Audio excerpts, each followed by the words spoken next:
Hello, today I'm starting a series on the tools in Andrew Craig's shop, specifically noting the tools that I've made and the ones that are of significance to the work I do, along with just some of the interesting historical facts about some of the older pieces of equipment I use.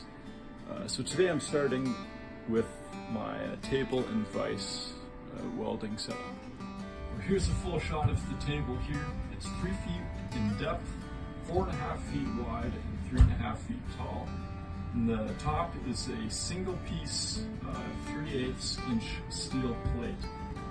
The top plate weighs about 200 pounds, and the rest of the frame, like just the frame, not the vise and everything else, is another 150 pounds. So what I did to make this frame work for the plate, I wanted to change the dimensions and make it longer and narrower this way. So what I did is I made 2 cuts on this end, 7¼ inches apart, on the top on both sides and on the bottom on both sides. And then I brought the 2 halves of the table together and welded it up here, down there, and both sides on the top and bottom on the other side of the table. And what I did is in the middle here, I cut it on all 4 sections, and then I separated it and added in the pieces that I had cut out from either end, and TIG welded those all up, and I reinstalled the middle leg here. And prior to doing that, what I'd also done was I cut off all 6 legs to remove the top part of the frame, and I added a foot of 2" by 2" tubing just to raise up the table height. And on this side I have my TIG welding station set up. I have the welder down here, the argon bottle over there, my welding hood hanging up there. This the metal plate I have to weld on is actually from some kind of oil derrick. And I've got a 4" machinist vise from Harbor Freight that I can move around to, holding bits of metal to TIG weld together. Got a torch holder there, a pipe zip tied on for the filler rod material, pedal down there. So I've been enjoying the setup. It works well for me. I do need to raise it up, but otherwise that's the only modification I still need to make. For the bottom shelf, I use some cattle panel material, and that works well for the dust that falls down will just go right through, so I don't have a big buildup there. Now, kind of the center of a lot of my work is my leg vise. The only markings that I could find on it were on the bottom of the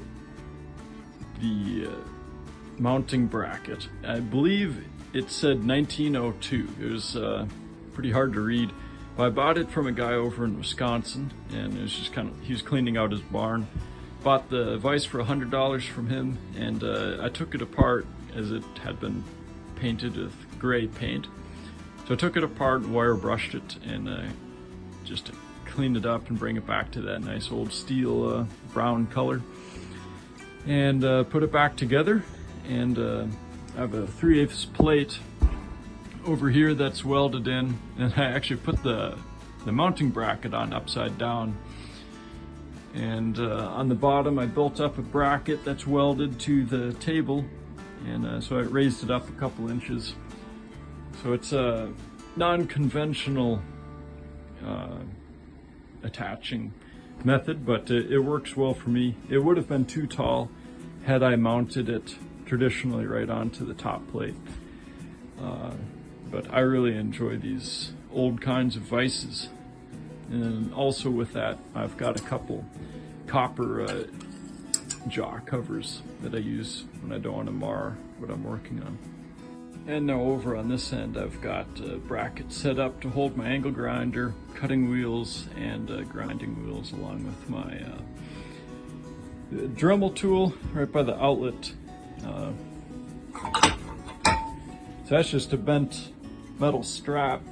It's kind of a tricky fit because it tends to want to catch the switch for the angle grinder. Then these are just pegs welded on